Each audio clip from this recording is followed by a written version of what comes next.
ఇక్కడే షాపూర్ కళావతి నగర్ లో ఉండబట్టి 15 సంవత్సరాలు.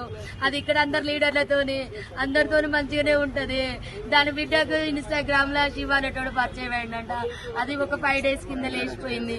5 డేస్ కింద లేచిపోతే పోలీస్ స్టేషన్ లో కంప్లైంట్ ఇచ్చిందంట. పోలీస్ స్టేషన్ లో కంప్లైంట్ ఇస్తే సార్ వాళ్ళు వెళ్లి అబ్బాయిని తీసుకొచ్చి అమ్మాయిని తీసుకొచ్చిల్లంట. నా బిడ్డ 3 రోజుల నుంచి వాడింట్లో ఉంది. నా బిడ్డకి ఏమన్నా అయింది ఒకసారి టెస్ట్ చేయండి సార్ అంటే కోర్టు తీర్పు వస్తుంది, ఇవాళ చెక్ చేపిద్దామని చెప్పి సార్ మంగళవారం పెడదామని సీఏ గారు అన్నారంట. అక్కడ నుంచి దాన్ని ఇంటికి తీసుకొని వచ్చింది. మరి వాళ్ళ నెట్ఫ్లిక్స్ పెట్టిలో నాకు తెలియదు సార్, వాళ్ళ లోపలనే ఉండే. వాడు ఎట్లా బయటకు వచ్చిందో తెలియదు. మా అమ్మ ఇంట్లో పూజ చేస్తాంది, రమ్మని బిడ్డ పిలిచిందంట. వెనకాలకెళ్ళి చెల్లె పూజ చేస్తాంట. వెనకాలకెళ్ళి తన చున్ని తీసుకొచ్చే వెనకాలకెళ్ళి వేసి గుద్ది చంపేసింది సార్. చంపిన తర్వాత నా చెల్లె చావలేదంట. కొనుక్కుతో కొట్టుకుంటా అంటే మళ్లీ పిలిచిందట. వాడు పోయిన తర్వాత రా మా అమ్మ చచ్చిపోలేదు, చంపేసినాక మన ఇద్దరం వెళ్ళిపోతే రమ్మంటే వాడు మళ్ళీ వచ్చి సుత్తే కొట్టే సుత్తతోని కంతలు ముక్కులు కొట్టి ఇవన్నీ గట్టిగా బిసికేసి ఇట్లా ఊరేసి కడుపులంతా గుద్దేసి చంపేసి సార్.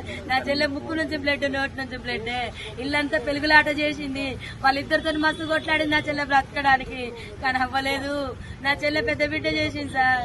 దాని వల్ల అమర్ చేసింది సార్ శివానటోడు. అమ్మా నా చిన్న బిడ్డను బయటికి పంపించిల్లు. నా చిన్న బిడ్డ ఉంటే చంపబోవు. అది 8 నెలల నుంచి ప్లాన్ చేసిన సీఐ గారికి కంప్లైంట్ ఇచ్చింది. ఇప్పుడు సార్ ఇప్పుడు తీసుకొచ్చిల్లు సార్. ఇప్పుడు పొద్దున తీసుకొచ్చిల్లు వాళ్ళని. ఫస్ట్ పోయినప్పుడు 2 సార్లు తీసుకొచ్చి లోపటేసిల్లంట. మరి వాళ్ళు ఎందుకు పిలిచిల్లో ఏ రకంగా బయటకు వచ్చినో తెలియదు సార్. వాడు బయటకు వచ్చి వెంటనే మా చెల్లెని చంపేసిండు. ఇంత దారుణమా, ఇంత మోసమా, ఇది అన్యాయము. న్యాయం కావాలి సార్ మా చెల్లెకు. ఇంత న్యాయమైన పరిస్థితి తల్లికి రాలేదు. మాది కేసంద్రం మండలం గ్రామం వినుగుర్తి సార్. మాది అక్కడ అమ్మ కళాశారదిలో జాబ్ చేస్తుంది సార్. ఇక్కడ కళావతి నగర్ లో కళాశారదిలో జాబ్ చేస్తుంది. ఆమె మహిళా మండలిలో పనిచేస్తుంది. సాకలైలమ్మ మన్వరాలని ఆమె ఉద్యమాలు చేసేది. అందకృష్ణ మాదితో కూడా ఆమె అందకృష్ణ మాది దాంట్లో కూడా ఎస్సీ మైనార్టీ అధ్యక్షురాలు సార్. ఆమె తలం పెద్దది సార్.